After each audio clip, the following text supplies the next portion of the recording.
श्री 1008 श्री अभिनंदन नाथाय नमः। श्री दिगंबर जैन समाज पंचायत समिति ललितपुर उत्तर प्रदेश। इस कार्यक्रम के पुण्यार्जक हैं श्री दिगंबर जैन अतिशय क्षेत्र क्षेत्रपाल जी मंदिर, station road, civil line, Lalitpur Uttar Pradesh. अध्यक्ष इंजीनियर अनिल जैन अंचल, महामंत्री डॉक्टर अक्षय जैन टडिया, प्रबंधक राजेंद्र जैन थनवारा, पूर्व पार्षद मोदी पंकज जैन, वरिष्ठ पार्षद मैनेजर सनत मलैया।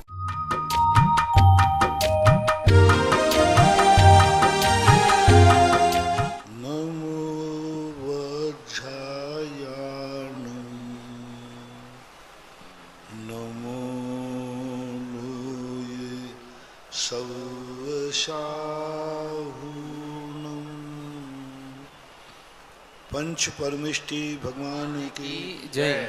आचार्य श्री गुरुवर कुंद कुंद महाराज की जय। आचार्य श्री गुरुवर विद्यासागर जी महाराज की जय। परम पूजनीय निर्यापक श्रमण पूज्य श्री सुधा सागर जी महाराज की जय। इलक श्री 105 धैर्य सागर जी महाराज की जय। समस्त मुनि संघ की जय। पूज्य श्री के चरणों में समस्त जिज्ञासा कर्ताओं की ओर से कोटि कोटि नमोस्तु वंदन। पूज्य श्री इंदौर से महेंद्र जैन पत्रकार पूछते हैं, गुरुदेव कोटि कोटि नमोस्तु। पूज्य श्री ज्ञान के भेदों में मति ज्ञान और श्रुत ज्ञान का उल्लेख आता है, दोनों की क्या विशेषताएं, क्या अंतर है इसमें? मति ज्ञान जो है पदार्थ से सीधा संबंध रखता है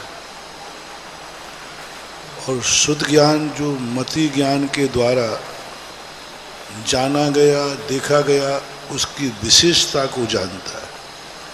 शुद्ध ज्ञान सीधा पदार्थ को नहीं जानता, पहले मति ज्ञान जानेगा और मति ज्ञान से जाने हुए, जैसे मति ज्ञान से देखा कि ये माइक है, ये मति ज्ञान जानेगा। शुद्ध ज्ञान कहता है ये बाइक तो है लेकिन किसका है, कहाँ का है, कौन सी कंपनी का है, ये सारा निर्णय शुद्ध ज्ञान करता है। इसलिए मति पूर्वकम श्रुतम, मति पूर्वक शुद्ध ज्ञान होता है।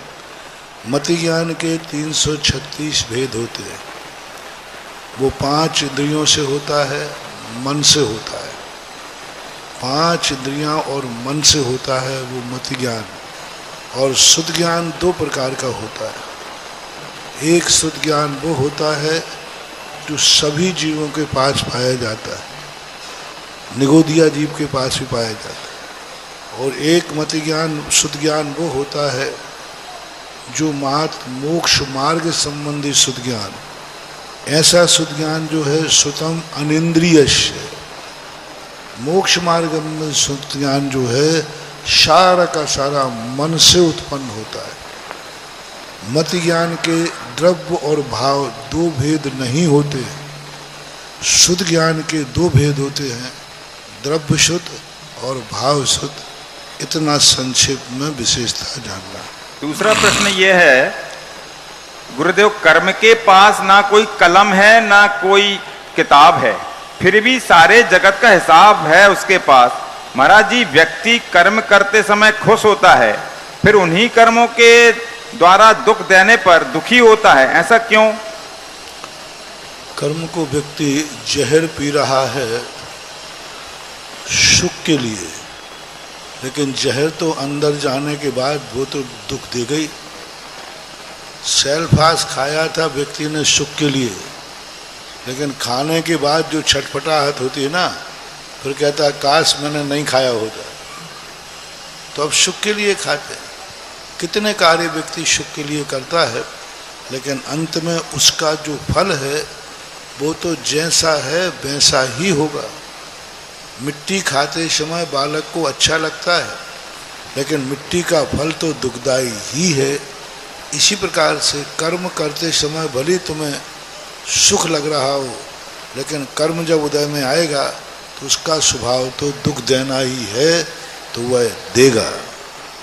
मुकेश जैन दिल्ली से मुनिश्री के चरणों में कोटि कोटि नमोस्तु। महाराज श्री, जिज्ञासा है कि आपने अपने प्रवचन में यह बताया कि बिना भाव के सारी क्रिया शून्य है, और दूसरा फिर यह बताया कि अगर आपका धर्म में मन नहीं लग रहा है तो भी आप धर्म करो, चाहे कैसे भी करो, मन लगे या ना लगे। तो ये दो बातें कैसी आपने कह दी महाराज, अपेक्षा बताइए आप। अब दोनों में तुम समझ नहीं पाए, एकाग्रता से नहीं सुना। भाव शून्य क्रिया निरर्थक है, लेकिन भाव शून्य क्रिया में तुम्हारा कल्याण तो नहीं है, लेकिन तुम जो बाहर रह करके दूसरे का नाश करते उससे तो बच गए। मंदिर में तुम्हारा पूजा में भाव नहीं लग रहा है, ठीक है, लेकिन बाहर दे करके तुम जो और कोई दूसरे कार्य करते उससे तो बच गए। कोई झगड़ा हो सकता था, उससे बच गए। बाहर बैठे बैठे कोई तुमसे कुछ कहते, उतनी देर तुम गलत खान पीन करते। मंदिर में बैठ के मन ही तो बिगड़ा है, वचन और तन तो नहीं बिगड़ा। बाहर रहते तो मन भी बिगड़ जाता, तन भी बिगड़ जाता और काया भी बिगड़ जाती। इसलिए बिना मन के भी यदि धर्म करोगे तो मन का ही बिगड़ेगा। वचन में कोई गलत नहीं बोल रहे, काया से कुछ नहीं कर रहे, माला फेर रहे हो, तो कम से कम दो तो तुम्हारे नहीं बिगड़े। और बाहर रहने पर मन तो बिगड़ेगा ही, साथ में वचन भी बिगड़ सकता है और काया भी बिगड़ सकती है। इसलिए ऐसा कहा गया। बाकी मन से बिगड़ा हुआ धर्म स्वयं के लिए कार्यकारी नहीं। जैसे कोई व्यक्ति को मैंने कहा था कि किसी व्यक्ति के मारने का भाव हो रहा है, भाव तो वो मारने का कर रहा है, लेकिन मैंने नियम लिया है मैं मारूंगा नहीं, भाव तो हो रहा है। एक व्यक्ति कहता है जब भाव हो गया है तो निपटा दो। रात में खाने का भाव हो गया तो भाव हो गया तो अब खा लो, भाव तो हो ही गया। अरे भाव हो गया तो तुम खा लो, ठीक है, लेकिन तुम्हारे रात्रि भोजन में जितने जीव मरते और तुमने नहीं खाया वो तो बच गए, उनसे तो अपनी उनका तुम उठना कम से कम। इसलिए सबसे पहले धर्म को हमें काया से करना चाहिए, फिर वचन से करना चाहिए, और पूर्ण धर्म करना है तो मन से भी करना चाहिए। ये अपेक्षाकृत कहा था, ना कि ये मार्ग होता है। नकुल जैन रावत भाटा से नमोस्तु गुरुदेव। गुरुदेव, लब्ध पर्याप्त तक जीव के सुर्त ज्ञान हो सकता है क्या बिना मन के? होता है शुद्ध ज्ञान, तो अभी मैंने कहा ना सभी जीवों को होता है। एक बार एक व्यक्ति का रात्रि भोजन का त्याग था, तो उसने भोजन खा लिया, बाद में अरे मेरा तो त्याग है, और आलू का भी त्याग था और उसने एक गिलास खा लिया। अब वो सोचा खा तो लिया ही है, प्रायश्चित तो मिल नहीं है, इससे अच्छा है कि जम के खा लो ना, पूरा खा तो लिए, अब पूरा ही खा लो, अब खा तो अब रात में अपन ने खा तो लिया, एक गिलास खाओ चाहे भर पेट खाओ, तो उनका प्रायश्चित तो मिलेगा अब पूरा। अब ये है बहुत अनर्थ, अब अनर्थ हो गया। एक गिलास में पता चला था यदि वहीं छोड़ दोगे तो वो तुमसे जो भूल हुई है उसमें ज़्यादा पाप का बंध नहीं होगा, और तुमने कहा अब खा ही लिया है तो पूरे खा लो, तो फिर जो कर्म का बंध होगा वो बंध निधत्त निकाचित होगा। ऐसा। साक्षी जैन दमोह से गुरुदेव के चरणों में नमोस्तु। महाराज श्री, जैसे एक बालक का जन्म होता है तो उसके कान में सबसे पहले क्या बोलना चाहिए? नमोकार मंत्र। राजेंद्र जैन मेरठ से नमोस्तु गुरुदेव। महाराज श्री, तीर्थंकर प्रकृति के बंध के लिए 16 कारण भावनाएं बताई गई हैं, तो फिर सिद्ध चक्र महामंडल विधान में तीर्थंकर प्रकृति रहता है के लिए अर्घ्य क्यों चढ़ाया गया है? वो सिद्ध भगवान का अर्घ्य है, क्योंकि वो तीर्थंकर प्रकृति से रहे थे। सिद्ध भगवान तीर्थंकर नहीं है ना, इसलिए चढ़ाया गया। प्रिया जैन अजमेर से नमोस्तु गुरुदेव। गुरुदेव, आप हमेशा कहते हैं कि सबको सामूहिक परिवार में रहना चाहिए, लेकिन परिवार ऐसा हो कि एक दूसरे को देखना भी नहीं चाहता, बात नहीं करते, कसाई इतनी है कि ऐसी परिस्थितियां बन गई कि एक दूसरे को देखना भी पसंद नहीं करते, तो फिर मुखिया को क्या करना चाहिए? हमने ये थोड़ी कहा कि तुम परिवार के साथ रहो, मैंने ये कहा है सब परिवार के साथ रहो, है ना। सामने वाले को भी तो कहा है कि तुम परिवार के साथ रहो, तुमसे भी कहा परिवार, दोनों पक्षों के पास रहना है, क्योंकि संयुक्त रूप से रहने से अब बिल्कुल ही नहीं बन रही है। अब तो पूर्व जन्म के जब बैरी ही हो जब तुम्हारी ये शिकायत है कि हमारे घर में बन ही नहीं रही, तो वो घर क्या, वो तो पूर्व जन्म के दोनों बैरी हो जो एक दूसरे के प्रति द्वेष भाव रख रहे हो। परिवार में जब जब तुम्हारे बीच में नहीं बने, नियम से पूर्व जन्म का कोई बैर भाव है जो दुश्मन बन के ना निभा पाए, तो मित्र या भाई बन करके करते हैं, ऐसा मानना चाहिए। नकुल जैन रावत भाटा से दूसरा प्रश्न किया, महाराज श्री चेतना कौन से गुण स्थान में होती है, ज्ञान चेतना कौन से गुण स्थान में होती है, क्या यह चौथे गुण स्थान में होता है? अगर नहीं होता तो जब प्रथमोपम सम्यक दर्शन के समय निर्जरा का कारण बनता है, उस समय कौन सी चेतना होती है? ज्ञान चेतना ही निर्जरा का कारण है, ऐसा तो आगम में नहीं लिखा। ज्ञान चेतना तो वास्तविक रूप से कुंदकुंद स्वामी के अनुसार सिद्धों में ही होती है। बाद में उपचार रूप से हम मानते हैं तो मुनियों में होती है, लेकिन गृहस्थ के कभी भी ज्ञान चेतना नहीं होती। कर्म चेतना से भी, कर्म चेतना भी हमें निर्जरा का कारण है। कर्म चेतना का अर्थ क्या? अहित से बचने का भाव आना। अज्ञानी व्यक्ति देख के चलो कांटा है, बचने का प्रयास करेगा।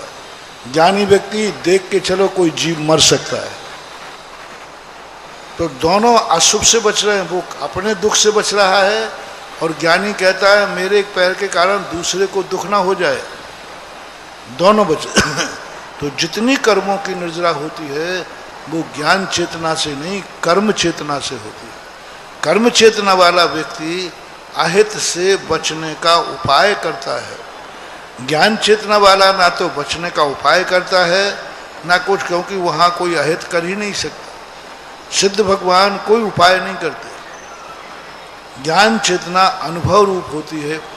ज्ञान चेतना में ना तो कर्मों की निर्जरा करना है न कर्मों का बंध होता है। इसलिए जो कर्म चेतना है 14वें गुण स्थान तक कर्म चेतना मानी गई। कर्म फल चेतना मात्र जो है एक इंद्रियों के होती है। कर्म चेतना त्रिश 2 इंद्रिय से लेकर के गुणस्थान की अपेक्षा पहले गुण स्थान से लेकर 14वें गुण स्थान तक कर्म चेतना होती है। ज्ञान चेतना गुण स्थानातीत होती है। ऐसा पूज्यवर कुंदकुंद भगवान ने श्री पंचायती काय में कहा है। सुरेश जैन बेंगलोर से, परम पूज्य गुरुदेव के चरणों में नमन। पूज्य श्री लौकांतिक देव भगवान के दीक्षा कल्याणक में आते हैं, अन्य कल्याणक में नहीं आते, इसका क्या कारण है? उनका कारण है कि अनुमोद ना करना, क्योंकि वे शुक्लेशा वाले होते हैं, वे अपने स्वाध्याय तत्व चिंतन में। लेकिन ऐसी बात भी नहीं है। पूज्यवर जिनसेन स्वामी ने हरिवंश पुराण के अंदर लोकांतिक देव भगवान के विहार में भी शामिल होते हैं। भगवान के आगे आगे लोकांतिक देव भगवान की जयकार करते चलते हैं, ऐसा उल्लेख भी शास्त्रों में है। संपदा जैन गजपंता सिद्ध क्षेत्र से, नमोस्तु भगवान। पूज्यवर आपने समझाया किसी से कुछ मांगना नहीं चाहिए, भगवान जी से भी नहीं। तो पुष्पेंदु, ये नाम कुछ लिखा है, पुष्पेंदु द्वारा रचित तीर्थंकर पारसनाथ जी की पूजन, जिसमें प्रार्थना है आप ही जैसा बनाने के लिए, प्रार्थना है कर्म बंधन से छुड़ाने के लिए, यह पंक्तियां हैं, यह पूजन में बोलनी चाहिए या नहीं बोलना चाहिए? देखो, मांगना एक भक्ति के रूप में होता है और एक अंदर से होता है। भक्ति के रूप में सब कुछ ज़्यादा भगवान सब तू कर रहा है, मैं तो कुछ ही नहीं कर रहा हूँ।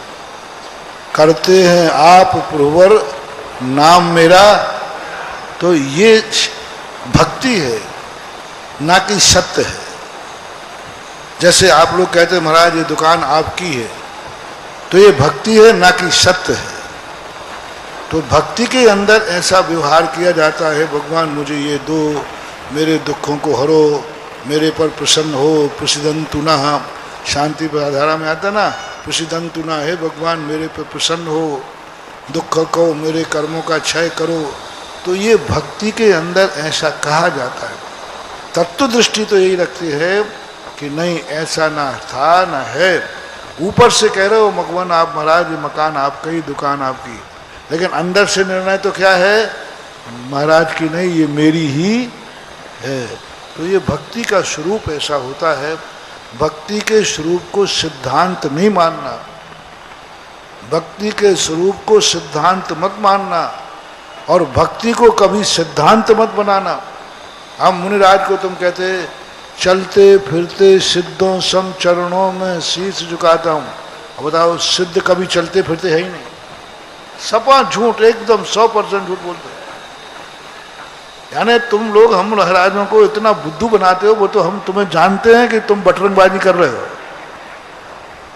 लेकिन तुम्हारी गलती नहीं है। तुम ऐसा नहीं करोगे तो भक्ति नहीं कहलाएगी।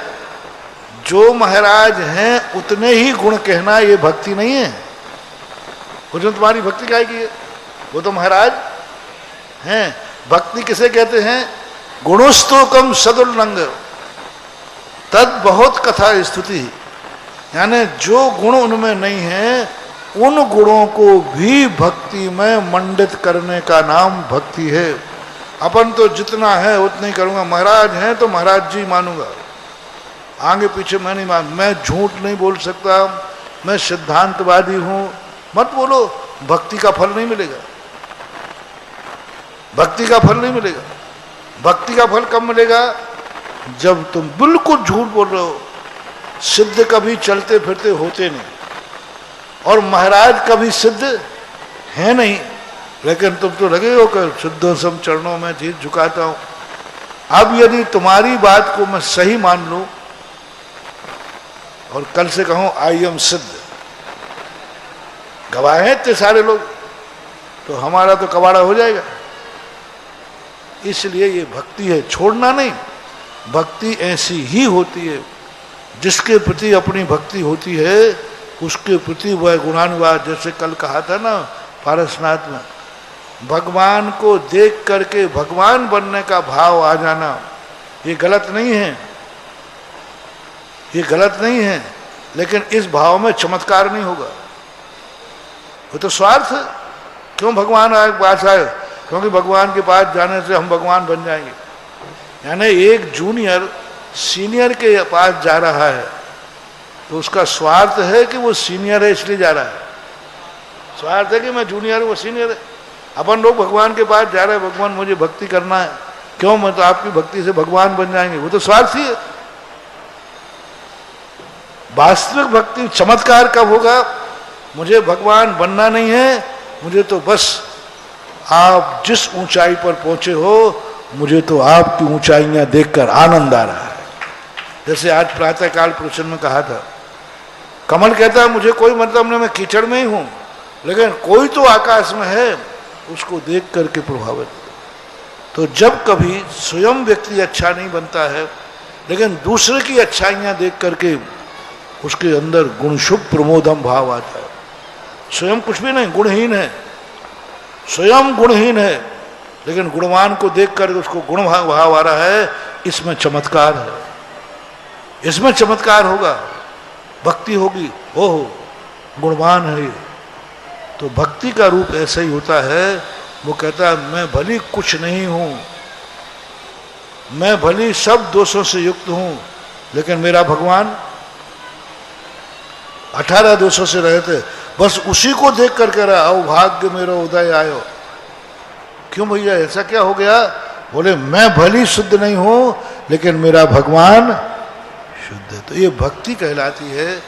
भक्ति का स्वरूप तुम्हें छोड़ना नहीं है और हमें तुम्हारी बातों में आना नहीं है। अर्पिता थांदला से मेरे इष्ट गुरुदेव के चरणों में नमोस्तु।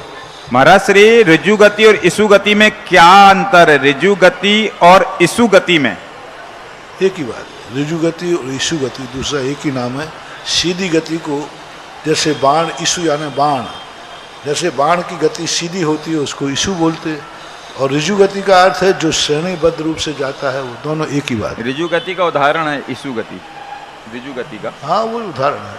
पंकज जैन पाटनी 12 से नमोस्तु गुरुदेव। महाराज श्री, बच्चों को धर्म के मार्ग पर संयमित होकर चलने के लिए कैसे प्रेरित कर सकते हैं? पहले स्वयं धर्म से प्रेरित हो जाओ तो अपने आप प्रेरित करने लग जाओगे। स्वयं कोई धर्म समझ में नहीं आया, बच्चों को क्या प्रेरणा दोगे? जब स्वयं को अपने आप कोई चीज़ समझ में आती है, जो चीज़ आप ठोकर खा लेते हो, तो बच्चे को बिना बोले ही समझा, बेटा ये मत करना, मैंने ऐसा किया था तो ये ठोकर हुआ। राखी जैन ग्वालियर से मेरे आराध्य गुरुदेव नमोस्तु। महाराज श्री, जब पिताजी सभी भाइयों को पैसा देकर बिजनेस कराएं और उसमें कोई भाई अगर आगे बढ़ जाए तो क्या भाई की प्रॉपर्टी बढ़ती है तो उस पर पिताजी, वो संपत्ति पिताजी की बढ़ती है या भाई की बढ़ती है? उस पर किसका अधिकार है? ये तो आपके कंप्रोमाइज है। हाँ, कई लोग ऐसा होते हैं कि भाई पापा की संपत्ति बांट लो, अब तू अपना कमा, मैं अपना। जो ऊपर की कमाई होगी, जो कमा रहा है उसकी है, कानून भी यही कहता है। और यदि अच्छा बेटा है तो वो कह देगा चाहे मैंने कमाया चाहे तुमने कमाया, जब तक बाप जिंदा है सब संपत्ति बाप की है। ये अच्छा कोई भाई होगा जिसके अंदर इतनी उदारता होगी कि नहीं भाई आज, क्योंकि सभी भाई एक समान नहीं कमाते। जब तक संयुक्त फैमिली में हो, पिताजी जिंदा हैं, तो कायदा से कोई कम कमावे या ज़्यादा कमावे, वो संपत्ति पिता को अधिकार होना चाहिए। लेकिन आज का समय ऐसा नहीं है। एक परिवार में एक चूल्हे पर रोटी खा रहे हैं, लेकिन एक जो ज़्यादा कमा रहा है, उसमें से एक कौड़ी भी नहीं देता है भाई को, पिता को।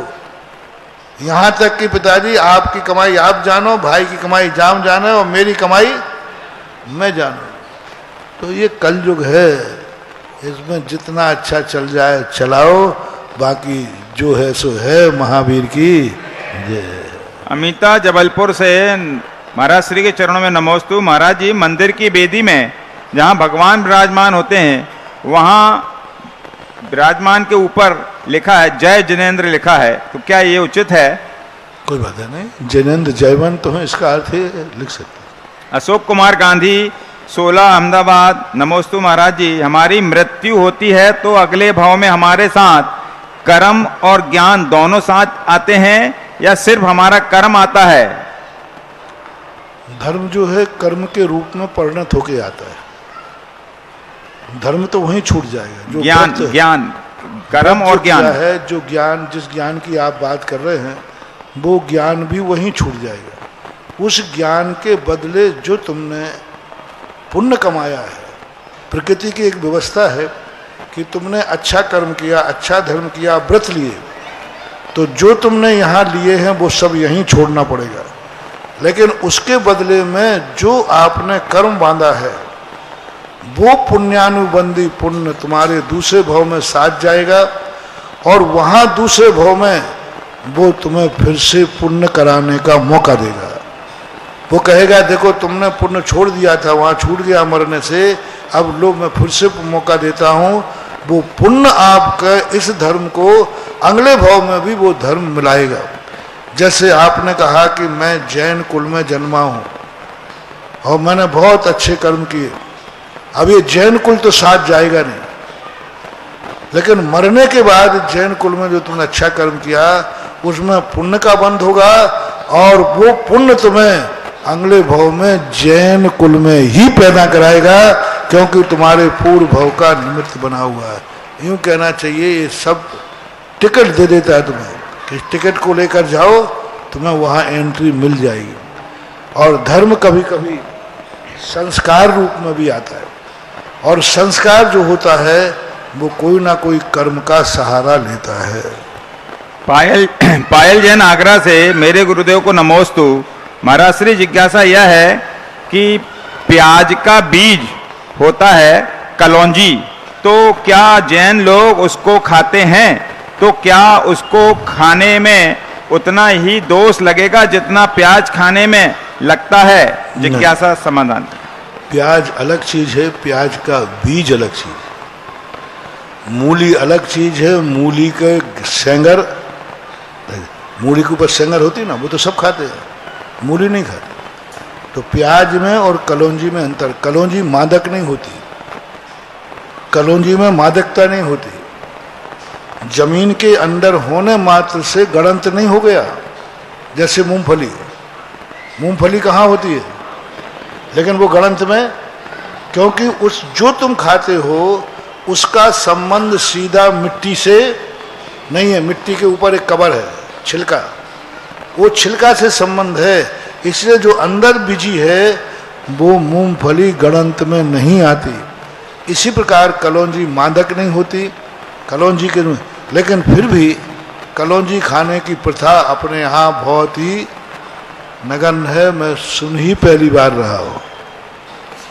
मनीष जैन आगरा से, मेरे गुरुदेव को नमोस्तु। महाराज श्री जिज्ञासा यह है कि कुछ लोग, जो लोग अपने घर में शिव की फोटो रखते हैं और उसको वो अब आपके प्रवचनों से हटाना चाहते हैं, लोग ऐसा बोलते हैं कि हटाओगे तो तांडव हो जाएगा। के लिए ये दूसरा मंच है, इस प्रकार के प्रश्नों को नहीं करना चाहिए।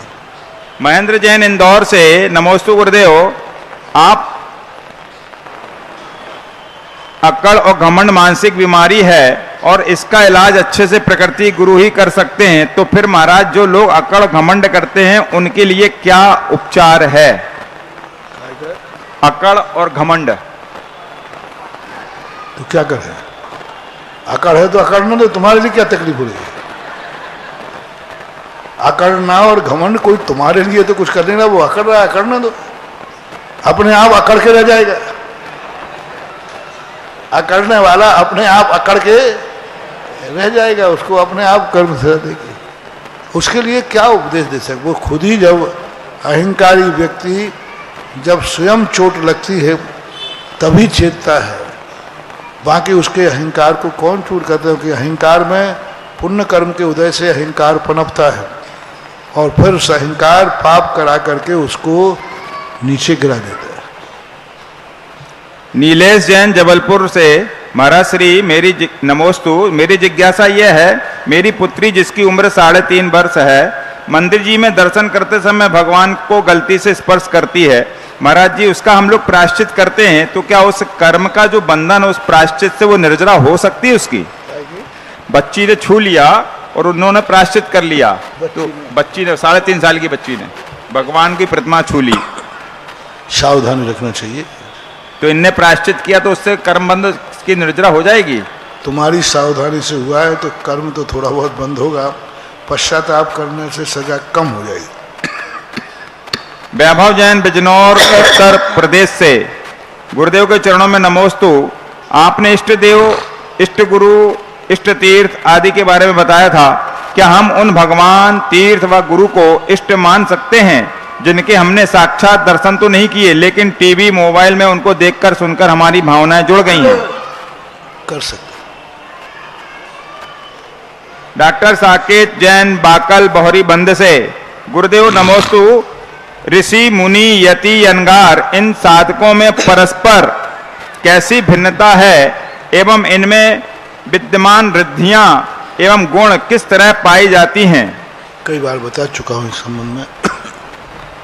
ये मुनियों के अपने गुणों की विशेषता होती है। इनके कारण से कुछ यति होते हैं, ग्रह त्यागी होते हैं, अनगार होते हैं, इनकी और भी शुद्धि होती है। जिससे मुनि अपने आप में उनकी साधना होती है। सबकी अलग अलग कुछ विशेषता है। अमित जैन पुणे, नमोस्तु गुरुदेव। मंदिर जी के पैसे बैंक में जमा रहते हैं और बैंक उस पैसे को लोन में देता है। जिन पैसे से ऐसे व्यवसाय करते हैं लोग जो जैन धर्म के अनुरूप नहीं है, तो इसका कैसा, किसको दोष लगेगा? तुम लोग भी तो अपना पैसा बैंक में रखते हो। बैंक में जब आप पैसा खुद रखते हो तो मंदिर की सुरक्षा उनके अलावा नहीं है। किसी को दे दिया जाए तो पैसा वापस ही नहीं आए, कहाँ रखा जाए, किस रूप में? तो आज के वर्तमान की जो व्यवस्थाएं हैं उन व्यवस्थाओं में प्रत्यक्ष रूप से ही अपन देखेंगे। बाद में वहाँ किस रूप में जा रहा है, अपन ने तो सुरक्षा की दृष्टि से रखा है। बाद में वह बैंक में जाने के बाद बैंक किस रूप में प्रयोग करता है उसका दोष तुम भागीदार नहीं हो। इसी बात को लेकर के पूज्य आचार्य महाराज ने एक बार उपदेश में कहा था, जैनी लोग यदि आपको ऐसी तकलीफ है तो जैनियों को अपना खुद का बैंक खोलना चाहिए और जैनी सब उसमें पैसा जमा करें और वो उस पैसे को जैनी को ही लोन दे। जैनी को ही लोन देगा तो तुम्हारा पैसा जैनी का जैन में बना रहेगा, तो फिर ये दोष नहीं आएगा। लेकिन तुम्हारा बैंक खोलने में जैनी बैंक खोल लेवे ना तो पैसा तो बटोर लेवे और बाद में जाकर हाथ ऊंचे के भाग जाए, बोले हमारे पास कुछ भी नहीं है। इसलिए आज बहुत कठिन है, प्राइवेट बैंक कब दिवालिया हो जाए, इसलिए राष्ट्रीयकृत बैंकों पर ही आज विश्वास है। उनमें भी संदेह तो रहता ही है, लेकिन फिर भी गुड बेटर बेस्ट है। राष्ट्रीयकृत बैंकों में थोड़ी अभी सुरक्षा है। आदित्य जैन राहतगढ़ से नमोस्तु महाराज श्री मंदिर में चंदन के लिए केसर का इस्तेमाल करना चाहिए या नहीं? चंदन के स्थान पर केसर का प्रयोग करना उचित नहीं है, क्योंकि चंदन शीतल होता है और केसर गर्म होती है। आप वहाँ कर रहे हो भगवान, आप चंदन जैसे शीतल है ऐसे ही आप भी मुझे शीतलता प्रदान करें, और चढ़ा रहे हो केसर। केसर गर्म होती है। गजब तो जब होता है चौके में ना केसर है ना चंदन है, सीधी हल्दी। हल्दी चढ़ाए तो ओम ह्रीम संसार ताप विनाशनाय चंदनम निरपामतीम, और हल्दी तो ताप बढ़ाती है घटाती नहीं, वो तो गर्म होती है लेकिन चलता है। ऑनलाइन जिज्ञासाओं के पश्चात जिनवाणी चैनल, सुधा कलश चैनल और आदिनाथ चैनल के समक्ष बैठे सभी गुरु भक्तों की ओर से और यहाँ पर साक्षात गुरु चरणों में विराजित सभी भक्तों की ओर से मुनि श्री के चरणों में बारंबार नमोस्तु नमोस्तु, एलक श्री के चरणों में बारंबार इक्षामी इक्षामी इक्षामी। आज की जिज्ञासा समाधान कार्यक्रम में प्रथम जिज्ञासा रखेंगे तीर क्षेत्र कमेटी बहोरी बंद के कोषाध्यक्ष श्रीमान मनोज जी। इसके बाद तैयार है श्रीमती सुखदेश जैन, पूर्व प्रधान अध्यापिका, शांति सागर कन्या पाठशाला।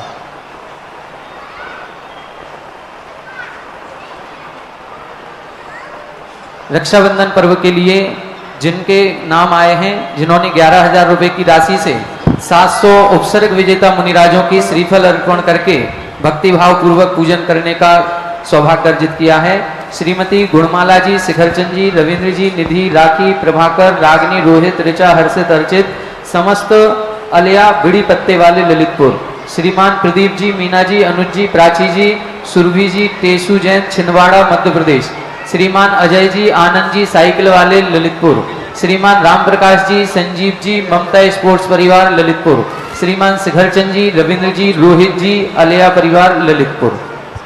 जिज्ञासा अतिशयकारी गुरुवर के चरणों में बारंबार नमोस्तु नमोस्तु नमोस्तु। महाराज श्री आपके आशीर्वाद से बौरीनंद अतिशय तीर्थ क्षेत्र जिस जो चमत्कार होता है तीर्थ क्षेत्र था, वैसे ही वहां पर चमत्कार हुआ। आपने वहां पर आधारशिला रखवाई, आज मंदिर की नींव लगभग पूरी भर चुकी है, आखिरी लेयर बची हुई है। हम लोगों को भी ये चमत्कार लगा था कि ये कैसे काम होगा, ये बड़े बड़े पत्थर कहाँ से आएंगे, किंतु आपका आशीर्वाद और गुरुजी का आशीर्वाद ऐसा हुआ कि इस बरसात में भी हमारा कहीं काम नहीं रुका और अंतिम लेयर की ओर है। बहुत जल्दी हमारा फाउंडेशन का पूरा कार्य हो जाएगा। तो महाराज श्री ये आपका ही आशीर्वाद है। और एक और आशीर्वाद जो आपने दिया था कि एक बौरीवन तीर्थ क्षेत्र कमेटी है जहाँ कहीं का भी निवासी हो वह सदस्य बन सकता है। हमारे पास विदेशों से भी फोन आए, उसकी राशि मात्र 1 लाख रुपए देकर आप साधारण सदस्य वहां बन सकते हैं। 5 लाख देकर भी, 11 लाख देकर भी, 21 लाख देकर भी अनेक योजनाएं थी। तो गुरुवर आपके आशीर्वाद से हमें इसमें सफलता मिल रही है और सदस्य दिन ब दिन बढ़ रहे हैं। और एक अकेली ऐसी संस्था है जहां पुरुष वर्ग भी नहीं, महिलाएं भी सदस्य बन सकती हैं वहां बौरीवन में, और जैसे हम लोग बैठते हैं वह उस सभा में ही बैठ सकती हैं और अपना विचार रख सकती है।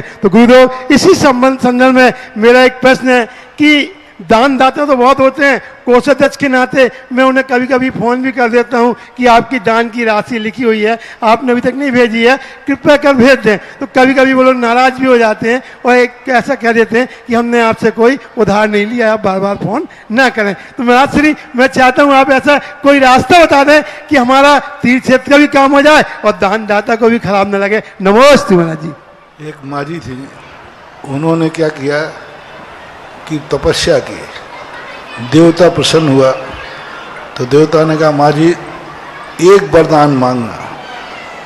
अब वो माँ जी थी खतौला की, है ना, बहुबंद एरिया की थी। तो उन्होंने क्या किया कि उन्होंने कहा एक वरदान मांगना और चाहिए तो 3 वरदान है। तो उसने कहा कि देखो देवता जी एक ही मांगूंगी मैं। उसके यहाँ क्या है, बेटे के यहाँ बेटा नहीं था, गरीब थी और अंधी भी थी। अब उसे पोता भी चाहिए है और पैसा भी चाहिए और आंखें भी चाहिए, और वरदान कितने मिलना है? एक। तो उसने कहा देखो मैं अपने पोते को सोने के कटोरे में खीर खाते हुए देखूं। ऐसे ही इन्होंने किया कि जिज्ञासा करने का समाधान मिला। इन्होंने पूरा बहुरंग का पुराण सुना दिया, पुराण भी सुना दिया, दातारों को ये भी कह दिया कि लाओ, और ये भी कह दिया कि जिनको नए बनना हो सो बनो, और जिज्ञासा भी कर दी कि महाराज बताओ हम मांगे तो उनको बुरा लगता है, तो उनका बुरा मानना ठीक है या हमारा कहना नहीं कहना ठीक है? बुरा नहीं मानना चाहिए। कमेटी जब ही मांगती है जब आप वायदा से मुकर जाते हैं। आपने वायदा किया था कि यह पैसा हम इतने साल में देंगे, वह समय निकलने के बाद कमेटी फोन करती है, तो आपको बुरा नहीं मानना चाहिए बल्कि कमेटी का आभार मानना चाहिए कि मैं भूल गया था कि मंदिर की मुझे बोली देना है, आपने याद दिला करके मुझे बहुत बड़े पाप से बचा लिया, उसको ऐसा मानो। कमेटियां जब भी आपसे कोई दान की बोली मांगे आपको खुशी होना चाहिए, उस कमेटी को हितैषी मानना चाहिए और यही कहना चाहिए मैं देने थोड़े दिन बाद देता, लेकिन आपने याद दिला दिया, इतने दिन के लिए मुझे तुमने बहुत पाप से बचा लिया, बहुत बहुत आभार मानना चाहिए। बुरा तो मानना ही नहीं चाहिए, क्योंकि धर्म के लिए बोली मांग रहा है और वो अपने घर के लिए नहीं मांग रहा है, धर्म के लिए मांग रहा है। और कमेटियों में मांगने में वो कुछ भी कह दे, कुछ भी कह दे, लेकिन बुरा नहीं मानना चाहिए। हमारे यहाँ जब सांगानेर संस्थान खुला तो एक महावीर पहाड़िया थे, प्रमोद पहाड़िया के चाचा, अभी अध्यक्ष प्रमोद पहाड़िया, कार्य अध्यक्ष। वो जब किसी के यहाँ पहुंच जाए तो लोग क्या कहते, देखो ये आ रहा है भिखारी, भिखारी आ रहा है भिखारी, अभी पैसा मांगेगा, और वो जगह ही उसके लिए थे। तो वो ने कहा महाराज जी हम किसी के पैसा मांगने जाए तो सबसे पहले तो मुझे भिखारी कहते हैं। तो मैंने उन्होंने कहा कि यदि परमार्थ के लिए हमें 100 भाव तक भी भिखारी बनना पड़े तो हम बनने को तैयार हैं। किसके लिए? परमार्थ के लिए। मर जाऊं मांगू नहीं अपने तन के काज, और परमार्थ के कारण मोह न आवे लाज। तो मैंने उनको दिया, तब से वो कहते, वो खुद ही कह रहे भाई तुम मत कहो मैं भिखारी आया हूं, मिले भैया, कोई बात नहीं। दुनिया कर्म की मार से हाथ फैलाते हैं, मिले माए, भाग्यवान हो कि धर्म के लिए तुम्हें मांगना पड़ रहा है, यही तुम्हारा सौभाग्य। धर्म के लिए हमें दूसरे के दरवाजे जाना पड़े, अपमान भी सहन करना पड़े तो कोई बात नहीं, कोई बात नहीं। कर्म के लिए। अभी और बताओ खटोला वाले, तुम्हारे कोई दुकान धंधा पानी है? जी महाराज जी। उसमें उधार बिकता है? जी महाराज जी। फिर जब तुम किसान के लेने जाते हो वो क्या क्या कहता है? वो भी थोड़ा ताव दिखाता है, वो दे देता है। फिर भी तुम बेशरम होकर सुन लेते हो? जी महाराज जी। फिर भी ये नहीं सोचे आज के बाद पैसे मैं लेना है। मांगने ही नहीं आऊंगा। पैसे रहना है महाराज जी इसलिए। वहां तो तू कुछ भी कह दे बेटा ला। जब धर्म के केंद्र में आए कोई कुछ भी कह दे अपन को नहीं करना, क्योंकि अपन परमार्थ के लिए कर रहे हैं ऐसा। नमोस्तु। जिज्ञासा करें श्रीमती सुमनेश जैन, पूर्व प्रधानाध्यापिका शांति सागर कन्या पाठशाला। इसके बाद तैयार रहे विख्यात कवि श्रीमान अजय जी अहिंसा। मेरे आराध्य गुरु के चरणों में मेरा त्रैवार नमोस्तु नमोस्तु नमोस्तु। गुरुवर, मेरी जिज्ञासा है कि अष्ट प्रातिहार्य के अंतर्गत भगवान के ऊपर 3 छत्र और सिंहासन लगाने का क्या महत्व है, और क्या मूल नायक भगवान पर छत्र लगाने का कोई विशेष महत्व है? और दूसरी जिज्ञासा है कि भक्ति कलश का क्या महत्व है? नमोस्तु महाराज जी, नमोस्तु नमोस्तु। छत्र चमर जो है भगवान के वैभव हैं। सिंहासन महाराज जी, सिंहासन इनकी महाराज जी को सिंहासन, भगवान से सिंहासन भी भगवान का वैभव है। भगवान सिंहासन पर नहीं बैठते हैं। हम भगवान को जितना उच्चासन देते हैं हमारे लिए भी उतना ही उच्चासन मिलता है, इज्जत मिलती है। हमें भी लोग आकर कहते हैं कि आइए साहब बैठिए, क्योंकि हमने कभी महान गुणवानों को उच्चासन दिया था। छत्र अपने आप में भगवान की एक शोभा है। जो भगवान के ऊपर छत्र चढ़ाया है उसके ऊपर सदा भगवान की छाया रहती है, साया रहता है। तो इस प्रकार से जो भगवान की स्थिति बनती है ये सब भगवान के वैभव कहलाते हैं। महाराज जी मूल नायक भगवान है तो वो तो अलग अलग है ही। जितनी प्रभावकारी मूर्ति होगी, जितने दुनिया के ज़्यादा श्रद्धेय की मूर्ति होगी, उस पर जो भी उपक्रम हम करेंगे उसका प्रभाव उतना ही प्रभावकारी होता है। महाराज जी, भक्ति कलश का क्या महत्व है? भक्ति कलश तो एक कलश है जिसका एक रूप है भक्तों के लिए जो रखा जाता है, वो भक्ति कलश है भक्तों के लिए। यानी आज चतुर्मास में मेरे गुरु के भक्त लोग आएंगे, उन भक्तों को रहना, भोजन करना आदि सब मेरी तरफ से हो, क्योंकि हम सारे दुनिया के रिश्तेदारों को भोजन कराते हैं। गुरु को यदि भोजन कराने नहीं मिला तो गुरु के भक्तों को भोजन कराता है, उसे बोलते भक्ति कलश। उसका उद्देश्य ही वही रहता है कि जो इस कार्यक्रम में आए हैं उन भक्तों के लिए अपनी तरफ से आह्वान करना, अतिथि मान करके करना, ऐसा। नमोस्तु। इसके बाद जिज्ञासा करें श्रीमान कवि अजय अहिंसा जी। तैयार रहें आदर्श श्राविका महिला मंडल बड़ा मंदिर। अभी नंदीश्वर द्वीप में एक घोषणा हुई थी 21 तारीख को। श्रीमान स्वर्गीय श्री गुलाब चंद जैन की स्मृति में श्री पदमचंद जैन, दीपक जैन, श्री दिव्य जैन, पौत्र पूचा वाले, अनुज जैन, आरुष जैन, आदव जैन, बमोरी वाले, गाजियाबाद आए और श्रीफल अर्पित करें। आज ये राशि 17 लाख रुपए समर्पित कर रहे हैं। और बहुत ही कम हमारे पास अब गुंजाइश बची है 700 श्रीफल अर्पित करने की। पूज्य मुनि श्री के सत्संग सानिध्य में हमारे पास लगभग 50 नाम हो चुके हैं। मात्र थोड़े से नाम और हमारे पास बाकी हैं। जिनके भी भाव हो रहे हों अति शीघ्र अपना नाम लिखा दें। जिज्ञासा करें। गुरुदेव के चरणों में त्रैवार पूर्वक नमोस्तु नमोस्तु नमोस्तु। बहरीबंती क्षेत्र कमेटी की तरफ से नमोस्तु। 2 पंक्तियां आपके चरणों में निवेदित कर रहा हूं, क्योंकि यहाँ पर कवि सम्मेलन में आया था। 2 पंक्तियां निवेदित करते एक छोटा सा प्रश्न करता हूं। तुम्हें देख कर तो लगता है ऐसे कलयुग में सतयुग आया हो जैसे। ये आशा और ममता भंवर में डुबोते, अगर तुम ना होते, अगर तुम ना होते, लोग मोक्ष में भी तो कपड़े पहने होते। अगर तुम ना होते, अगर तुम ना होते। गुरुदेव आपके चरणों में बार बार नमोस्तु। गुरुदेव आप 80 तीर्थ बहरीबंद गए, ऐसे ऐसे चित्र बहरीबंद में आपने ऐसा क्या देखा कि आपके आशीर्वाद से एकदम भगवान शांतिनाथ जी का दरबार खिल उठा। पूरे देश और दुनिया में विदेशों से लोग यहाँ पर बहरीबंद आने लगे। लेकिन गुरुदेव जब हम लोग बहरीबंद में रहते हैं तो बहुत विकल्प रहता है, लेकिन जब आपके चरणों में आ जाते हैं तो सारे विकल्प खत्म हो जाते हैं। हम लोगों को ये विकल्प रहता है ये मंदिर कैसे बनेगा। कई बार ये विकल्प होता है कहीं गुरुदेव आप राजस्थान न चले जाएं, ये डर लगता है। तो गुरुदेव अजय बाबू जब तुम्हारा जन्म हुआ था ना, तो मम्मी को भी यही चिंता थी, ये छोकरा कैसे बड़ा होगा, ये छोकरा कैसे पैरों पे चलेगा, ये छोकरा कैसे बोलेगा, ये छोकरा अपने हाथ से रोटी कैसे खाएगा, ये छोकरा अपने कपड़े कैसे पहनेगा। सब माँ को होता है।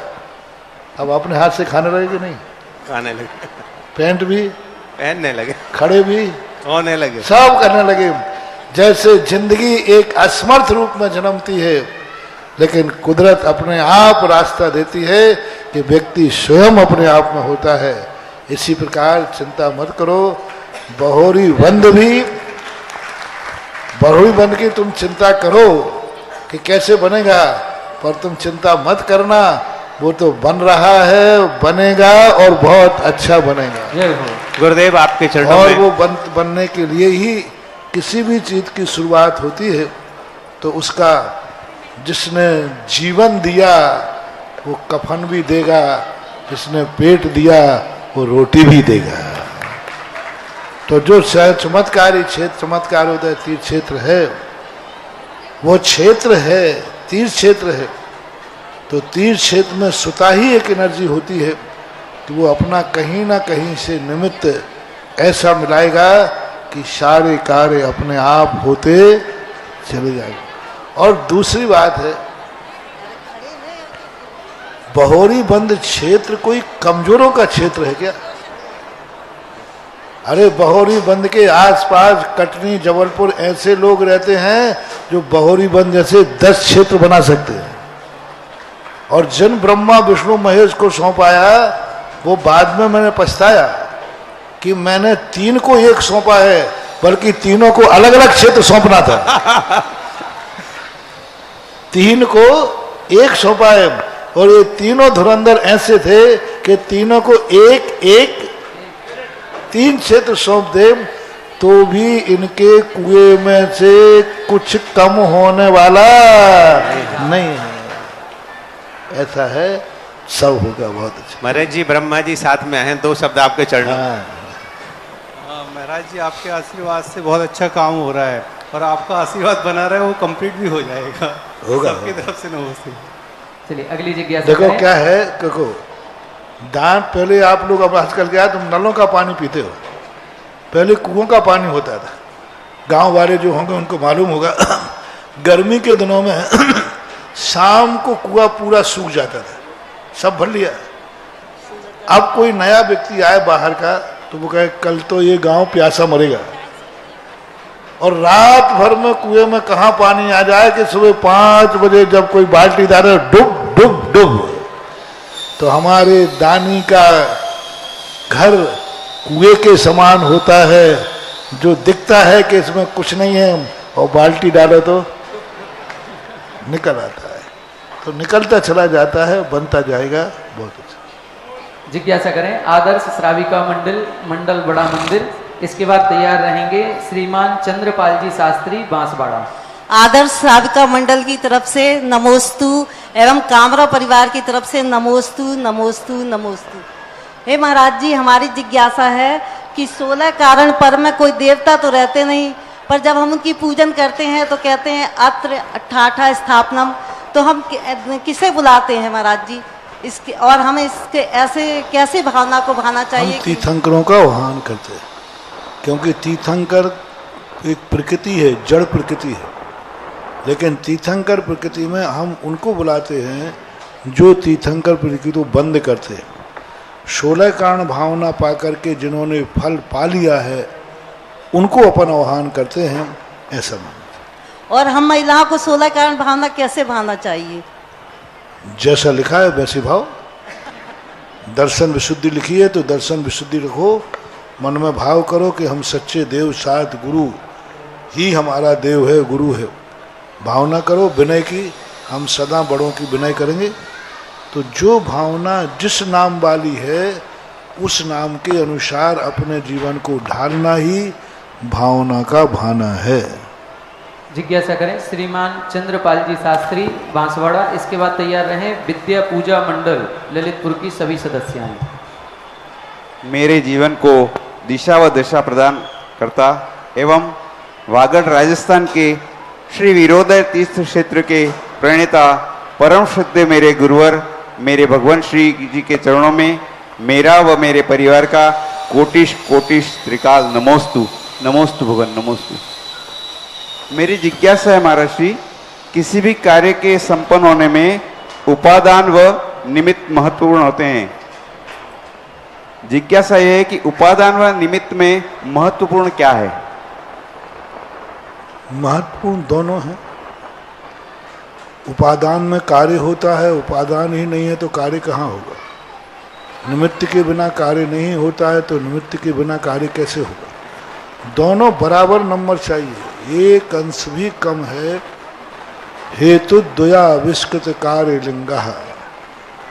आचार्य समंत भद्र महाराज ने पूज्यवर ने कहा, दोनों हेतु जब बराबर हो जाते हैं तब कार्य की सिद्धि होती है। वैसे जिसमें कार्य होता है उपादान की मुख्यता होती है, ऐसा। जिज्ञासा करें विद्या पूजा मंडल की सभी सदस्य आए। इसके बाद तैयार रहेंगे श्रीमान सीलचंद जी अनोरा दाऊ। मेरे आराध्य गुरुदेव के चरणों में विद्या पूजा मंडल का त्रिवार नमोस्तु नमोस्तु नमोस्तु। हे गुरुदेव, मेरी जिज्ञासा है कि कहते हैं किसी के दुख में कभी खुश नहीं होना चाहिए, तो फिर पांडव पुराण में आया है कि जब पांडवों को लाक्षागृह में जलाया गया और ये खबर गांधारी को मिली तो गांधारी ने महोत्सव मनाया। तो मेरी जिज्ञासा ये है कि गांधारी को कोई कर्मबंध नहीं हुआ होगा और भीम हमेशा मरो और मारो की बातें करते रहे। तो जैसे जब वो नौका विहार कर रहे थे तो तुंडिका देवी ने बलि मांगी तो उन्होंने कहा पहले तो खेवटिया को दे दो, फिर उसके बाद कहा कि नकुल और सहदेव की बलि चढ़ा दो। तो महाराज श्री, मेरा प्रश्न है कि क्या महापुरुषों को कर्मबंध नहीं होता? और पंचम काल में ही कर्म, मतलब पंचम काल के पुरुषों को ही कर्म बंधते हैं, मतलब जीवों को, और चौथे काल में जीवों को कर्मबंध नहीं होता? कर्मबंध होता है, लेकिन उनको उस कर्मबंध को काटने की भी शक्ति होती है। पंचौथे काल में ऐसे ऐसे कर्म बांधे उन्होंने, लेकिन जब वो काटने बैठे तो ऐसे हो गए कि लोगों ने गर्म आभूषण पहना दिए तो भी वो ध्यान से नहीं डिगे। यहाँ तो थोड़ी सी धूप का चिलका लग जाए तो सामायिक छोड़ के भग जाए। तो वो कम में सूरा सो धम में सूरा। वो कर्म भी ऐसे करते थे, जब धर्म में जुड़ जाए तो धर्म भी करते थे। एक व्यक्ति को ट्यूबलाइट खा जाता है, उसको कुछ नहीं होता, और एक व्यक्ति को थोड़ा सा कंकड़ पहुंच जाए तो पेट में दर्द हो जाता है। तो उनकी दोनों शक्तियां थी। उन्होंने कर्म भी बांधा है, लेकिन उन्होंने कर्म काटने की तपस्या भी की। गंधारी ने ऐसा भाव किया अपने पुत्र व्यामोह के कारण से, लेकिन उसके लिए काटने के लिए बाद में वो आरिका बनकर के भी तो धर्म ध्यान किया। आरिका बनकर के जो घोर तपस्या की, वो कितनी घोर तपस्या थी। तो जो व्यक्ति खर्च खूब कर रहा है, ये व्यक्ति कितना खर्च कर रहा है तो वो उतना कमा भी रहा है। तो पंचम काल का जीव कर्म तो बांध लेगा, उतना ही बांध सकता है, लेकिन कर्म काटने की बारी आएगी तो उतना धर्म ध्यान नहीं कर सकता जितना भीम ने गंधारी ने किया है। नमोस्तु महाराज श्री। इसके बाद जिज्ञासा करेंगे श्रीमान सीलचंद जी अनोरा दाऊ, और तैयार रहें श्रीमती सुषमा जी गूडर वाले।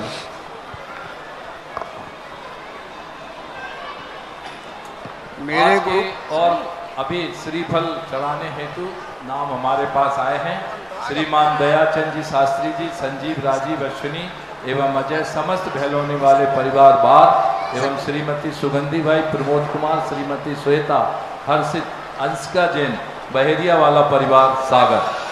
मेरे गुरुवार निरापाक मुनि पुंगा सुदासा महाराज कोटसा नमोस्तु। गुरुवार शास्त्रों में 5 पाप बताए हैं, हिंसा, झूठ, चोरी, प्रग्रह। क्या इनके अलावा और भी पाप होते हैं कि नहीं? गुरुवार इसका समाधान करें। नमोस्तु नमोस्तु नमोस्तु। पाप तो बहुत इन सब 5 में समाहित हो जाते हैं।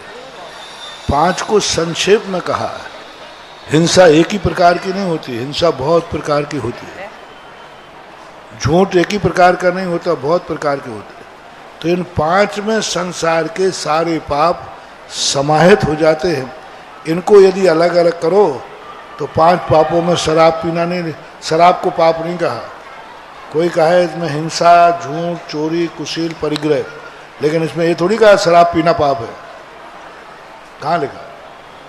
तो शराब पीना पाप नहीं लिखा, लेकिन वो शराब हिंसा के अंतर्गत आ जाती है। और अहिंसा नाम का कोई पाप है ही नहीं। वो तो किसी को मारोगे साक्षात तभी हिंसा होगी। तो इस प्रकार से इनमें समाहित कर लेना चाहिए। जिज्ञासा करें नमोस्तु सुषमा गुड़र वाले। नमोस्तु महाराज जी, नमोस्तु महाराज जी। अनिल जी जैन महाराज जी सागर। जैन धर्म, जैन कुल पाया, जैन धर्म पाया, सच्चे देव शास्त्रु का सानिध्य मिला। अब सम्यक दर्शन की पात्रता कैसे प्राप्त करें? नमोस्तु महाराज जी। सम्यक दर्शन प्राप्त करने के लिए हमें सच्चे स्वरूप को समझना पड़ेगा जी। अपने कसायों को उपशमन करना पड़ेगा और हमारा जो सच्चा मार्ग है उसके ऊपर हमें दृढ़ रहना पड़ेगा। सच्चे देव, शास्त्र, गुरु और सच्चे मार्ग पर जो दृढ़ हो जाता है वह सम्यक दर्शन को प्राप्त कर लेता। नमस्ते। श्रीमान अनिल जी नैनधरा सागर, इसके बाद तैयार रहें श्रीमती ममता सतभैया सागर। भक्ति कलश में कुछ नाम प्राप्त हुए हैं। श्रीमान सतीश जी, नीलिमा जी गोधा, नमन लवी, बापू नगर जयपुर। श्रीमान पंकज जी भव्य, शशि प्रभा, दीपिका, श्रेया जैन समस्त परिवार ललितपुर। श्रीमान चंद्र कुमार जी, जितेंद्र कुमार जी, अनुज मेडिकल समस्त परिवार ललितपुर। श्रीमान महिपाल जी, किरण जी, प्रियंका, श्री डॉक्टर अभिनीत जैन, अद्विक जैन कड़न की। जगत पूज्य निरापक श्रमण परम दयालु पूज्य मुनि सुधा सागर जी महाराज के चरणों में सकल दिगंबर जैन समाज सागर का कोटि कोटि नमोस्तु। हे भगवान, निज धर्म और राष्ट्र धर्म, क्या राष्ट्र धर्म निज धर्म से ऊपर होता है? और हमें राष्ट्रीय पर्वों को क्या अपने जिन मंदिरों में मनाना चाहिए? राष्ट्रीय पर्वों को क्या जिन मंदिरों में मनाना चाहिए? देखो, पहली बात तो निज धर्म और आत्म धर्म एक ही है। जो अपनी आत्मा और जितने धर्म हैं जैन दर्शन के अनुसार सब आत्मा के लिए ही की जाते हैं। जितने भी धर्म है, चाहे पूजा पाठ हो, सब आत्म धर्म है। चाहे जाप दे रहे हो, चाहे वो नियम ले रहा हो, व्रत ले रहा हो, सारे के सारे जैन धर्म, जितने भी धर्म हैं सब आत्म धर्म हैं। कोई गौशाला खोल रहा वो भी आत्म धर्म है, चींटी को बचा रहा वो भी आत्म धर्म है, सत्यव्रत पाल रहा है वो भी आत्म धर्म है। सब आत्म के लिए किया जाता है। इसलिए कारण में कार्य का उपचार करके सभी क्रियाएं आत्मधर्म रूप हैं। और इस प्रकार से और क्या बोलती सर, राष्ट्रीय जो पर्व है वो राष्ट्रीय पर्व है, राष्ट्रीय स्तर पर मनाओ। क्या धार्मिक कार्य राष्ट्रीय स्तर पर मना सकते हैं? धार्मिक कार्य हम लोग अपना विधान संसद में कर सकते हैं क्या? जब धर्म की क्रियाएं संसद में नहीं हो सकती तो राष्ट्र की क्रियाएं भी मंदिर में नहीं हो सकती। राष्ट्र है, धर्म धर्म है। इसलिए हमारे यहाँ जो चीज़ जहाँ होना चाहिए वहीं शोभा देती है, वहीं शोभा देती है। इसलिए हर चीज़, जैसे आप मकान बनाते हैं, हर चीज़ हर स्थान पर शोभा नहीं देती। जिसका जो स्थान है वहीं शोभा देती है। इसलिए राष्ट्र धर्म राष्ट्र के रूप में मनाने में कोई बाधा नहीं, मनाना चाहिए, लेकिन धर्म आयतनों के ऊपर उस प्रकार, क्योंकि राष्ट्रीय कानून अलग होता है, धार्मिक कानून अलग होता है। राष्ट्रीयता जो होती है वो अलग विचारधारा लेके आती है और धार्मिक विचारधारा अलग होके आती है। इसलिए दोनों का स्थान भिन्न होना चाहिए। जिज्ञासा करेंगे श्रीमती ममता सतभैया सागर महाराज। और एक नाम प्राप्त हुआ है श्रीमान कुशल चंद जी, सौरभ कुमार जी, मास्टर भरतेश जी, एडवोकेट वैद्य परिवार। इन्होंने भी 700 श्रीफल के माध्यम से पूजन करने का सौभाग्य अर्जित किया है। महाराज श्री नमोस्तु नमोस्तु नमोस्तु। महाराज श्री 12 वर्षीय जो मैं पेपर दे रही हूँ उसमें आलाप पद्धति का रोज स्वाध्याय होता है गोपालगंज सागर में। लेकिन महाराज श्री मुझे इतना कठिन लग रहा है कि मैं क्या करूं। ऐसा कुछ बताइए कि मेरा जयोपसम बढ़े या मैं ऐसी माला फेरूं कि अभी तक मुझे 89, 98 तक आए, अब मुझे नहीं लग रहा कि मैं इतना ला पाऊं। इसलिए महाराज जी आप मुझे कुछ बताइए, मुझे बहुत कठिन लग रहा है। हर विद्यार्थी से पूछो, वो अपने कोर्स की किताब को कठिन ही बताता है, उसमें सत किताब कठिन है, लेकिन यदि वह विद्यार्थी लगन से पढ़ता है तो पेपर देने के बाद फिर कठिन नहीं लगती। इसलिए उसको समझने का प्रयास करो। हिंदी है, हिंदी के रूप में समझो, और नहीं समझते हैं तो वहाँ जो कोई पंडित आदि विद्वान आदि हैं उनसे समझने का प्रयास करो, और नहीं है तो सांगानेर से ऑनलाइन नहीं पढ़ाई जा रही क्या आला पद्धति? महाराज जी हो रही है पढ़ाई, लेकिन बहुत डिस्टर्ब होती है तो मन ही नहीं लगता। नए निश्चय, नए सत असत, पता नहीं समझ मन नहीं लगता है तो पढ़ो। दुनिया में कितने कार्य हैं जो बिना मन से करते हो, आला पद्धति भी बिना मन के पढ़ो। नमोस्तु महाराज जी, ममता स्पोर्ट्स वालों की तरफ से भी नमोस्तु नमोस्तु। आज की कार्यक्रम की अंतिम जिज्ञासा श्रीमती अनीता जैन, रामगंज मंडी है क्या? श्रीमती अनीता जी, रामगंज मंडी, शीघ्रता से माइक पहुंचा दें। भक्ति कलश में कुछ नाम प्राप्त हुए। श्रीमान राजकुमार जैन, बसरावनी वाले, पारस जैन, तालापुरा ललितपुर, श्रीमती शशि प्रभा जी, आलोक जी, नीलेश जी चौधरी ललितपुर, श्रीमान पुष्पेन जी रिंकू मरोली, श्रीमान जयचंद जी, दीपक जी ललितपुर। जिज्ञासा करें। हमारे पूजनीय आराध्य गुरुवर देव चरणों में हमारा और पूरे राजस्थान के आपके भक्तों की ओर से नमोस्तु नमोस्तु नमोस्तु गुरुवर। गुरुवर, मेरी जिज्ञासा है कि भवनवासी देवों के मंदिरों में कौन से देव होते हैं, पूजा करते हैं, और नारकियों के शरीर की अवस्था किस प्रकार होती है, और वो उनका क्या अकाल मरण होता है? नारकियों की व्यवस्था, अंतिम अवस्था किस प्रकार होती है, कैसी होती है? वो पहला भवनवासी देवों के मंदिरों में कौन से देव पूजा करते हैं? भवनवासी के देवों के अंदर कोई भी उनके अलग से चैत्यालय नहीं होते, वो सामूहिक चैत्यालयों में ही पूजा करते हैं। यानी मध्यलोक में है तो 458 चैत्यालय हैं, उनके अंदर वो पूजा करते हैं।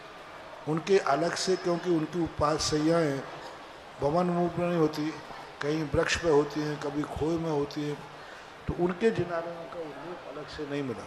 भवनवासियों का जरूर मिलता है। 7,72,00,000 जो जिनालय पाताल के अंदर हैं। नारकियों का जो अंतिम मरण होता है वो कपूर के समान, जैसे ही उनकी उम्र खत्म होती है तो उनका शरीर कपूर के समान उड़ जाता है और उनकी आत्मा अपने निर्धारित स्थान पर चली जाती है। क्या उनका अकाल मरण भी होता है? नहीं, नारकियों का, देवों का, भोग भूमिया जीवों का, तीर्थंकरों का अकाल मरण नहीं होता। नमोस्तु। आज का जिज्ञासा समाधान कार्यक्रम यहीं पर संपन्न होता है। गुरुवर की आरती करने का सौभाग्य आज प्राप्त किया है। आदर्श श्राविका महिला मंडल सभी सदस्याएं एक साथ आएंगी बड़ा मंदिर से, और इनको आज आरती करने का सौभाग्य प्राप्त हुआ है। अन्य कोई भी यहाँ आगे आरती करने के लिए नहीं आएगा, केवल जो बड़े मंदिर की महिला मंडल की सदस्याएं हैं वही आगे आएंगे।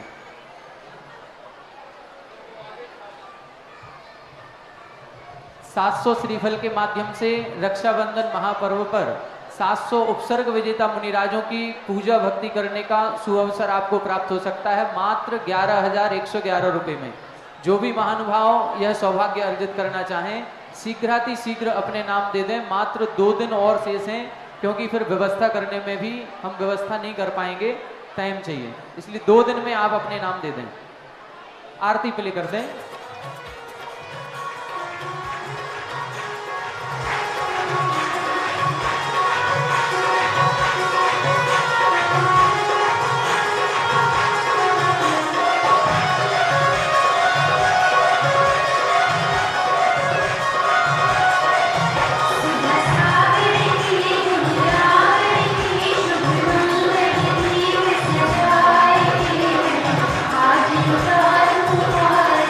आज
श्री 1008 श्री अभिनंदन नाथाय नमः श्री दिगंबर जैन समाज पंचायत समिति ललितपुर उत्तर प्रदेश। इस कार्यक्रम के पुण्यार्जक थे श्री दिगंबर जैन अतिशय क्षेत्र क्षेत्रपाल जी मंदिर station road civil line Lalitpur Uttar Pradesh. अध्यक्ष इंजीनियर अनिल जैन अंचल, महामंत्री डॉक्टर अक्षय जैन टडिया, प्रबंधक राजेंद्र जैन थनवारा, पूर्व पार्षद मोदी पंकज जैन वरिष्ठ पार्षद, मैनेजर सनत मलैया।